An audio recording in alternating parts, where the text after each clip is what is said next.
Qala al-musannifu rahimahullah ta'ala wa nafa'ana wa iyyakum ulumahu wa nas'alullah min barakatihi. Bab hukukul jiwar, hak tetangga.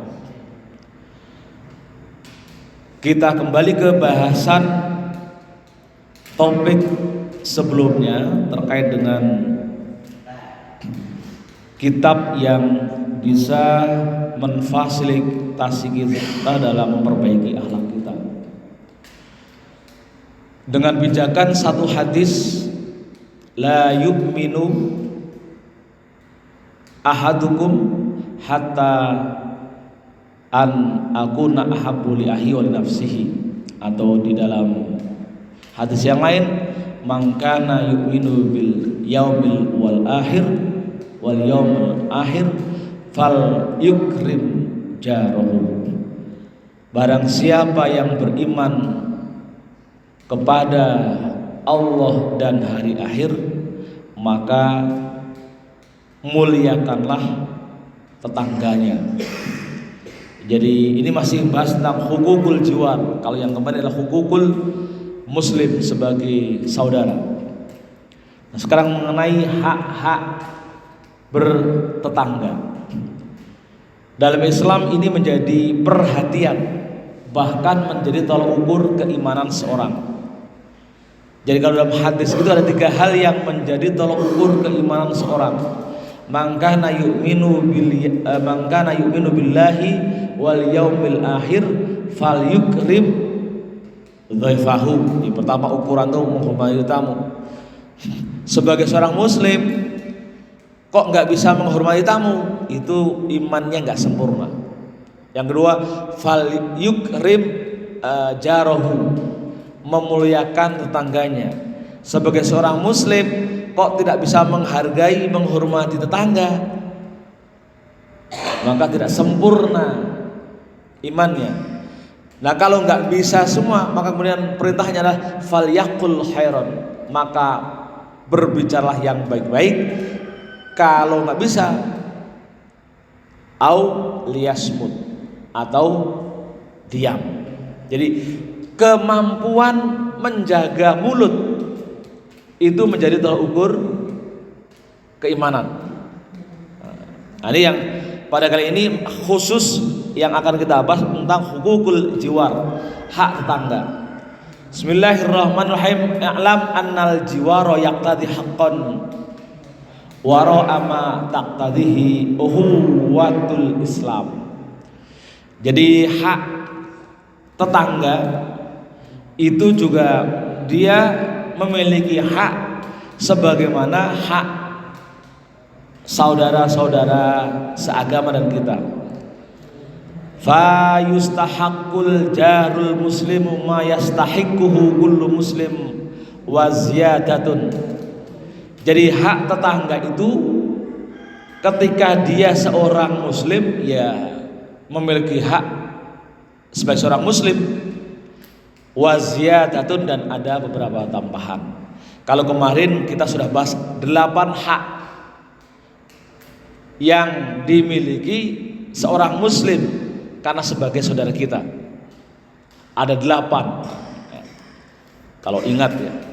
Tapi pokoknya yang penting berbuat baik sama orang lain, itu pokoknya udah hak mereka ya. Ini ditambah, Rasul mengatakan, qala Nabi sallallahu alaihi wasallam, mengingatkan Nabi Muhammad sallallahu alaihi wasallam bersabda, al jirani thalathatun.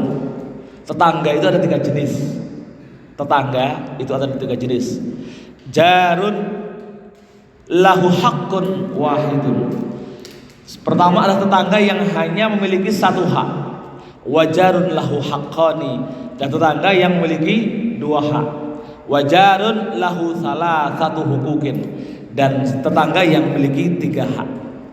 Apa yang dimaksud dengan hak itu adalah berarti kita sebagai tetangga wajib memenuhi haknya dia. Namanya hak itu kan sesuatu yang harus dipenuhi. Jadi tetangga punya hak, kita sebagai tetangga berarti harus memenuhi haknya. Itu kira-kira menjadi bahasanya, berarti ada kewajiban kita kepada tetangga kita. Yang kita juga punya hak, orang lain harus memenuhi hak kita. Kira-kira begitu ya.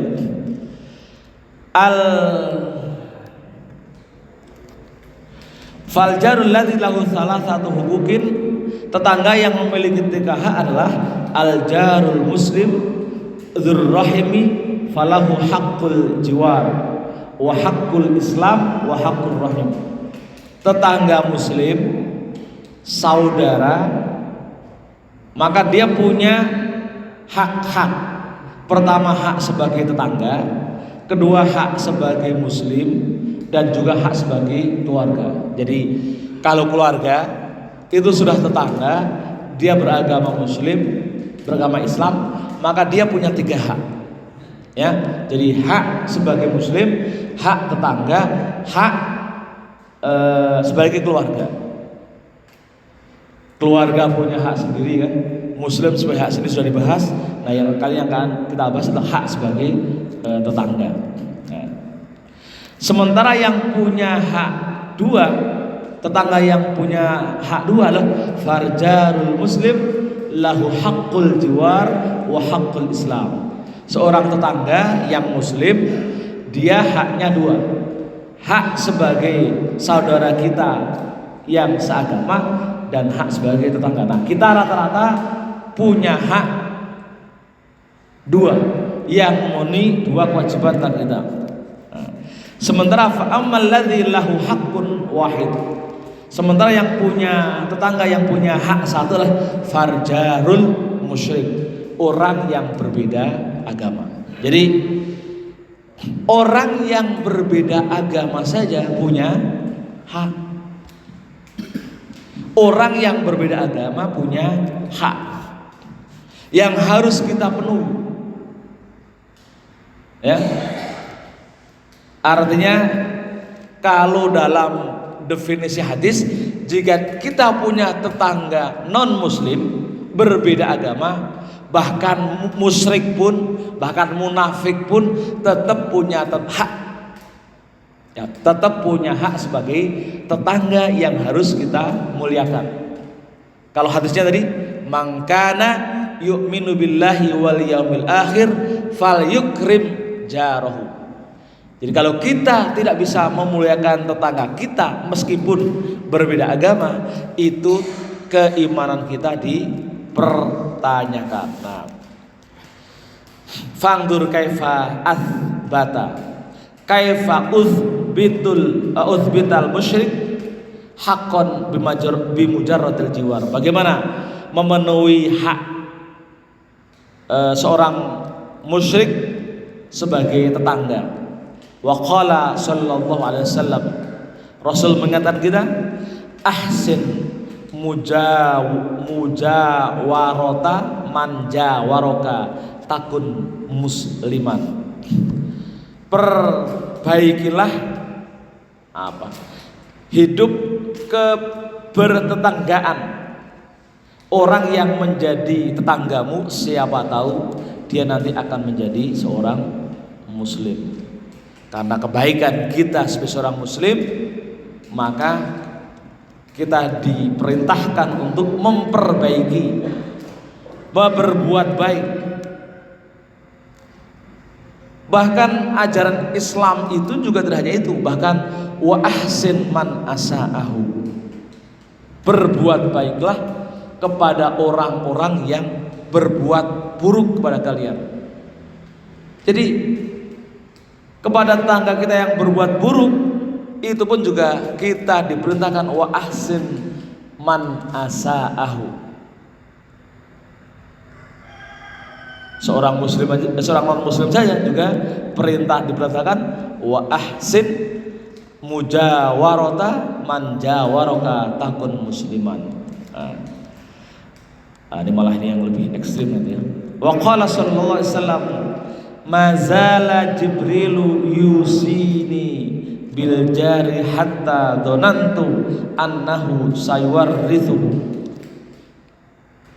Malaikat Jibril senantiasa menasihatiku, berwasiat kepadaku tentang tetangga, sampai saya menyangka bahwasanya tetangga itu akan memberikan warisan kepadaku. Jadi malaikat Jibril saja, ini kata Rasul ini, tidak bosan-bosannya untuk mengingatkan Rasulullah, ya, untuk berbuat baik kepada tetangga. Saking begitu pentingnya tetangga itu, maka kemudian Rasul menyangka tetangga itu akan memberikan warisan kepadanya. Maksudnya apa? Begitu dekatnya. Bahkan ibaratnya kalau dekatnya tetangga, kalau misalkan terhadap saudara, ya, itu kan orang yang memutus tali silaturahim terhadap saudara diancam tidak akan pernah bisa mencium baunya surga. Kita punya saudara, punya ya saudara yang hubungan darah, kan kata Rasul, la yadkhulul jannah qati'ur rahim, tidak akan masuk surga orang yang memutuskan tali kekeluargaan. Di orang kakak beradik, paman ponakan, gara-gara sesuatu hal lalu putus, kecuali kalau hidup berjauhan ya. Kalau hidup berjauhan kan memang karena kondisi ini sudah berdampingan, lalu mungkin karena kasus misalkan rebutan warisan, misalkan gitu ya, lalu mutus hubungan kekeluargaan, bermusuhan, la yadkhul jannah, tidak akan pernah mencium bau surga. Orang yang punya hubungan kekeluargaan lalu bermusuhan. Nah, ini malaikat Jibril itu berwasiatnya kepada baginda Rasul, kira-kira gitu, pokoknya jangan sampai menyakiti tetanggamu gitu. Tiap hari gitu. Jadi seolah-olah hubungannya itu harus dekat. Harus dekat. Sampai kemudian Rasul kok kayak saudara gitu. Yang kemudian sepertinya dia harus atau beliau akan mewarisi hartanya karena saking dekatnya. Dan ini dalam hadis yang lain yang saya bacakan tadi, man kana yu'minu billahi wal yawmil akhir falyukrim jarahu, sama dengan, jadi ditekankan betul terhadap tetangga. Jangan lupa untuk muliakan tetanggamu, hormati tetanggamu. Maka hindari satu aktivitas, satu kegiatan yang bisa menyakiti tetanggamu, kira-kira begitu. Fal yukrim jarhu, maka muliakanlah tetanggamu. Wa qala sallallahu alaihi wasallam, la yu'minu abdun hatta ya'manu jarahu bi sikihi. Tidak beriman seorang hamba sampai dia membuat tenang tetangganya, mengamankan tetangganya, hatta ya'mana jarahu. Jadi kita sebagai tetangga berkewajiban menjaga kenyamanan tetangga kita. Jadi siapapun ketika dia mengaku sebagai seorang muslim, punya tetangga, dia harus bisa menjaga kenyamanannya, menjaga keamanannya. Karena itu terjemahan dari memuliakan tetangganya. Ada lalu ya hadis yang lain, ini lebih ekstrim nih. Waqil li Rasulullah sallallahu alaihi wasallam, Rasulullah sallallahu alaihi wasallam ditanya, inna fulanatan tasumun nahar, fulanah itu berpuasa terus sepanjang hari, wa taqumul lail, tiap malam bangun qiyamul lail, sholat tahajud, sholat taubat, sholat hajat, sholat istikharah, sholat apa aja pokoknya. Tapi watu'dhi jiranaha, tapi dia menyakiti tetangganya. Ini menariknya hadis ini. Hadis ini ya, inna fulanatan tasumun nahar. Fulanah itu berarti perempuan. Ini kenapa perempuan ya? Ini mengisyaratkan kebanyakan bisa jadi kaum perempuan.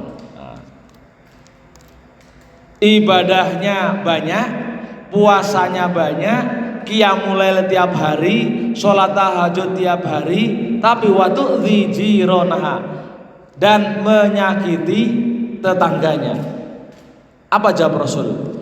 Faqala sallallahu alaihi wasallam, hiya finnar, dia di dalam neraka. Nauzubillahi min dzalik.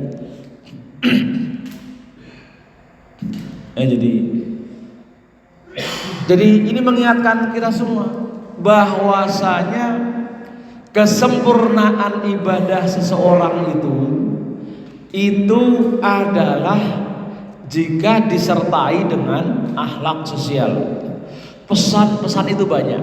Misalkan dulu ketika Ramadan, puasa Ramadan tidak akan sempurna kalau tidak disempurnakan dengan zakat. Kan gitu ya. Jadi ibadah kepada Allah tidak akan sempurna kalau tidak disempurnakan dengan ibadah sosial. Sholat itu nggak akan sempurna kalau tidak diakhiri dengan salam. Harus nengok kanan, nengok kiri.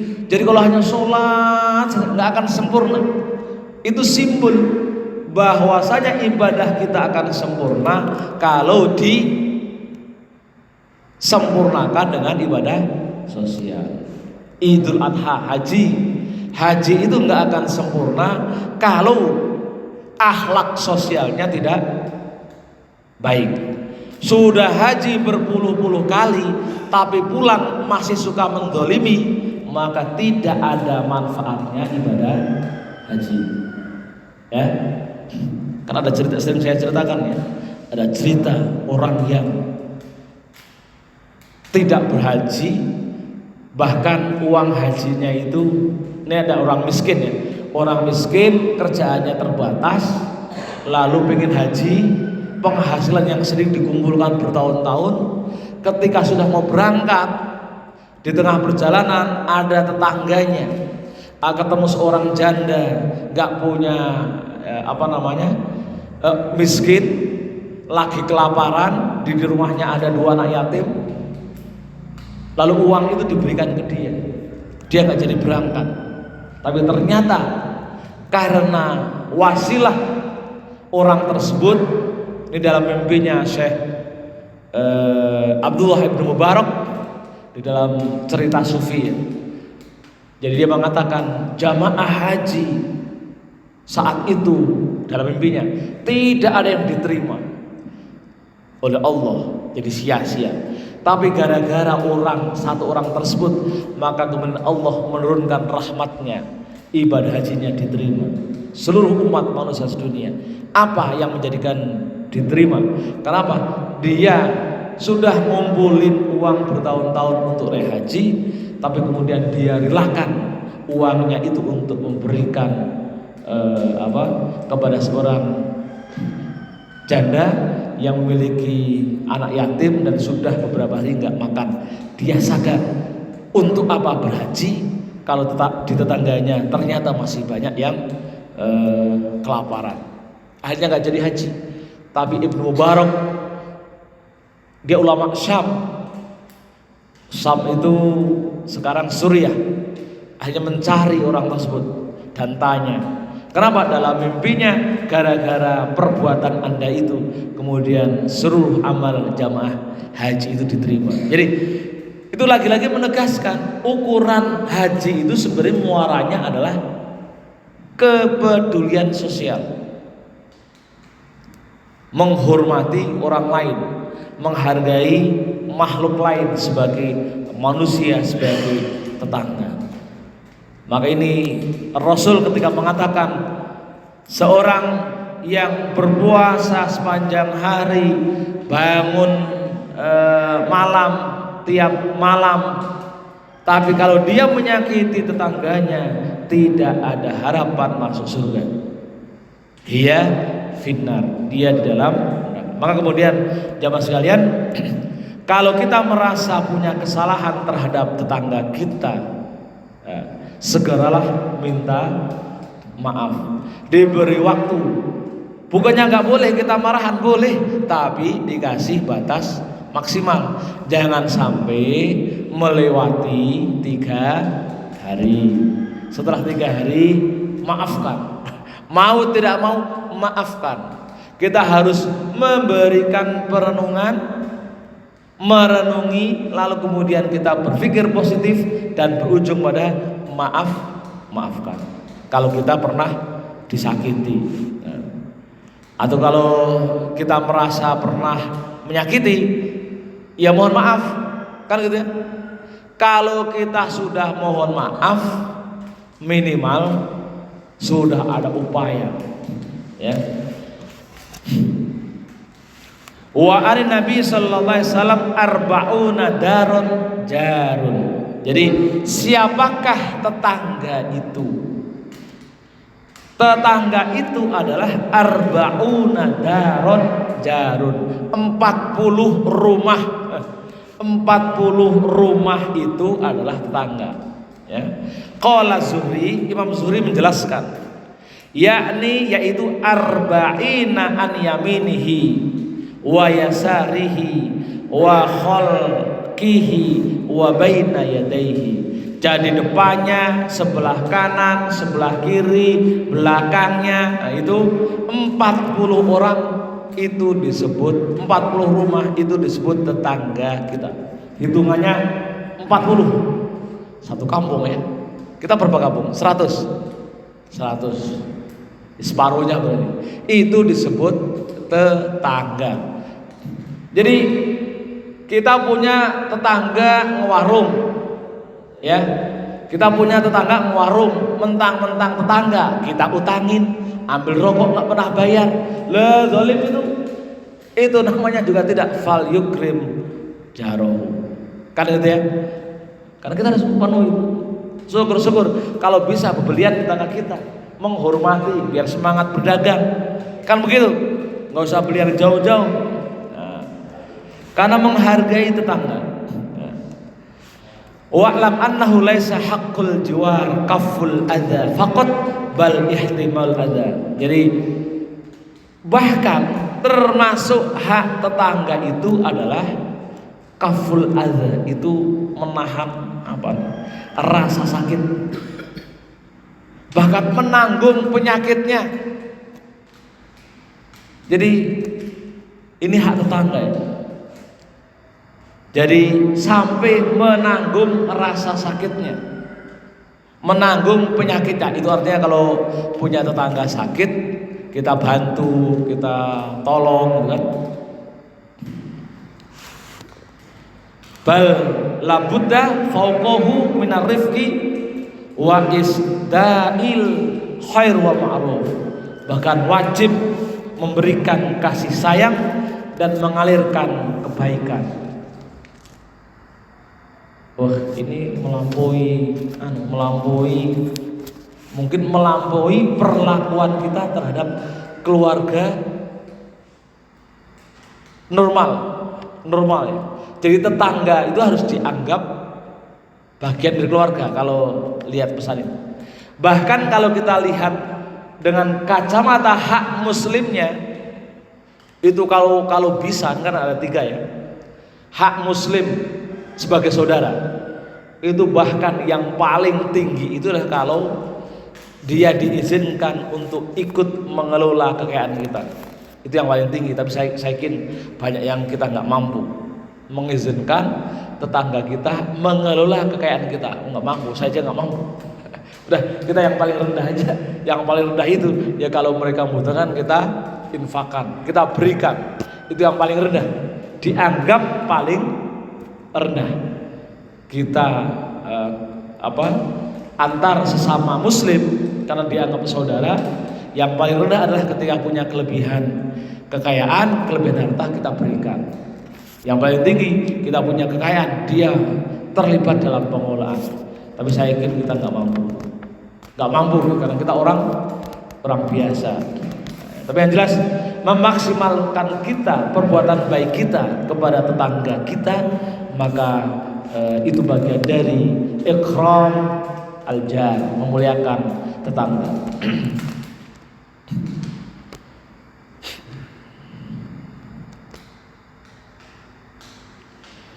Hak yang lain adalah wa ya'uduhu fil marad wa ya'zihi fil musibah wa yaqumu ma'ahu fil azza wa yuhannihu fil bilfar wa yudhiru syirkah fi surma'an wa isfa' an zalatihi wa la yatlu minasadhi ila auratihi wa la yudhayihu fi wad'il jad'i ala jidarihi. Jadi beberapa hak yang perlu kita perhatikan karena untuk menunjukkan kebaikan kita kepada tetangga adalah mengunjungi ketika sakit, bertakziah ketika musibah, lalu kemudian memberikan selamat ketika berbahagia,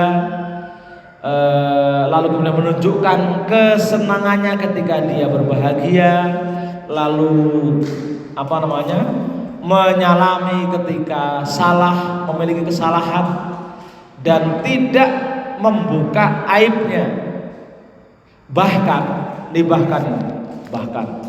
ini juga sering berat nih, wala yudhayiqhu fi wad'il jad'i ala jidarihi, tidak mempersulit tidak mempersempitnya, tidak melarangnya kalaupun tetangga itu naruh batang kayu pada temboknya. ini repot ya. emang repot. Ini misal gini, kita orang yang tahu, lalu ada tetangga yang nggak pernah ngaji, misalnya dia naruh kayu di pagar kita, naruh keset di pagar kita, itu kita disuruh diemin. Emang kayak wali betul. Makanya penting kalau kemudian bertetangga yang sama-sama berilmu, kita sama-sama menjaga hati.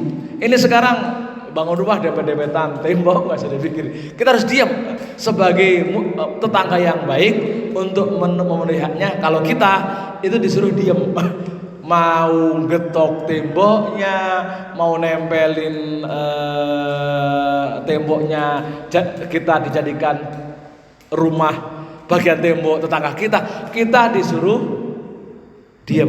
Nah, begitu.